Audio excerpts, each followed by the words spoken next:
I don't know. I don't have enough to say in those timeouts. They're so freaking long. But I don't know if that helps or not. I mean, the game the other night, I went into the game knowing that we were going to use minutes, and I told our staff that. I didn't tell them how or how I was going to do it. I just said our veteran guys are going to play a lot of minutes tonight because they have to. But I'm sure it helps. It has to. Those are long timeouts. This is your third Game 7 in a row. The experience of that for your team, is that going to be helpful tonight? I hope so. I mean, we are definitely used to it, There's no doubt about that for us. But it has to be the same urgency, in each one. We've had it in 2. We have to do it again. We have to be the more desperate team the entire game. That's the key for us, really to feel that desperation throughout the game. What kind of an impact do you think the extended minutes from the other game will have tonight? I don't know. I have no idea. I think our guys are good. I really do. And if they're not, hopefully we have someone on our bench who can give them a spell and help them out. But I don't know. I didn't worry about it at the time. I could tell you that because, if you worry about those and don't play them, we wouldn't be talking. So the way we're looking at it, we're just going to keep using guys. Do you think you'll use more guys tonight? Or? I don't know. I'm not that concerned by it. I'll put it that way. And we may want to use one more guy. I would say that, but I don't. The game will dictate that.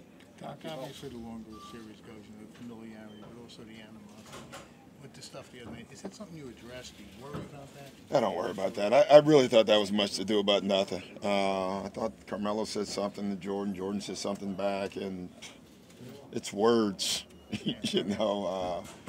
Obviously, then the words take an own meaning. I'm hearing people reading lips now and all this stuff. I had one of my assistants telling me what he thought someone said. I was like, oh my gosh, this is getting too deep for me. So I really don't worry about it. There's nothing wrong with a little bit of healthy dislike. That's all good. But let's just play the game.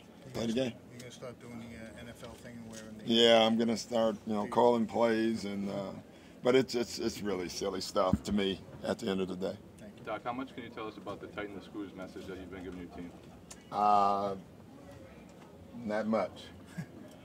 Did the Knicks look tight in Game 5 to you? No.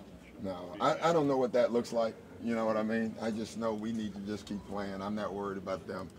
I'll let them keep their own bedroom clean. I'm trying to do the best to keep ours clean. So I don't know how they looked.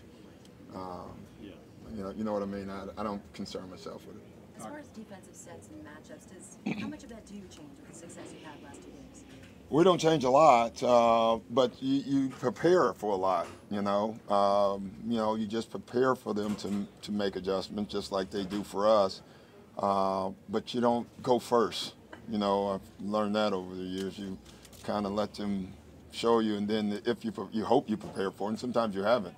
But it's not a lot of changes. It's not, listen, they're going to be who they are, and we're going to be who we are, and there's not going to be that many changes. It's just going to be each night someone else playing better, and then that guy you have to deal with more.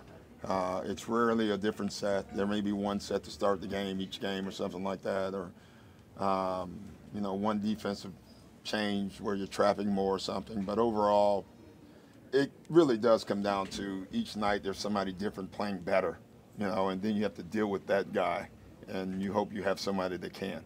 Doc, when did you know you could trust Terrence Williams, give him that kind of big role in the playoffs off the bench? Right after the game the other night. Yeah. I think that would be the honest answer. Fearless, though? I mean, is that the one thing you like about Terrence, is that he's pretty and strong? Well, I knew he was strong. The rest you just don't know, honestly. They're so new to the team. It's not like he's been through a lot with us. And so you just don't know. You go by what you see in practice. You know the ball handling ability is there. You don't know if it's there under pressure. I mean, I didn't know that. It looked better than my thought. Let me put it like that. I just thought Terrence, made me and our team look smarter, but it wasn't anything that we did. It was just him. Doc, obviously you finished last game with only 7 guys that went onto the floor.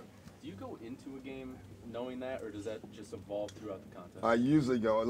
I went in the game, but usually it evolves. I will say that. But the game the other night, we went into the game, and I pretty much made up my mind that we were going to have a really short rotation.